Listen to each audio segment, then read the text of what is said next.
अस्सलाम वालेकुम नाज़रीन, अवां ॾिसी रहिया आहियो HR JDO न्यूज़ ऐं मां आहियां वज़ीर उनड़। ख़बर शामिल कयूं था HR JDO न्यूज़ रिपोर्टर यूसुफ रिंदजी। सिंध जे मुख़्तलिफ़ ज़िलनि में तूफ़ानी बरसातुनि तबाही मचाए छॾी आहे। ज़िले नवाबशाह जे मुख़्तलिफ़ तइलकनि ऐं शहरनि में गड़े सां पवंदड़ बरसात सबबि घरेलू ज़िंदगीअ खां कारोबारी ज़िंदगी सख़्तु मुतासिर थी आहे। काज़ीअमद तइलके जे मुख़्तलिफ़ इलाइक़नि ॻोठनि दोदो डाहिरी पबिजो हबरी समेत ॿियनि हंधनि ते गड़े सां तेज़ बरसात पवण जे नतीजे में काज़ीअमद लॻल ॻोठ दोरो डाहिरीअ में राति जे पोइ पहर में तेज़ गड़े सां बरसात फसलनि ऐं घरनि खे नुक़सान, जॾहिं त इरशाद डाहिरीअ जे घर जी छित ऐं अलाइदिनू डाहिरीअ जे उताक जी छित गड़े सबबु किरी पई।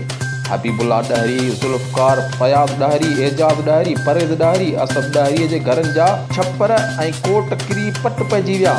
तूफ़ानी हवा लॻण सबबि घरनि मथां रखियल सोलर प्लेटूं पिणु उॾामी वयूं आहिनि। बिजलीअ जा खंभा किरण सबबि बिजलीअ जो निज़ाम पिणु धरम भरम आहे।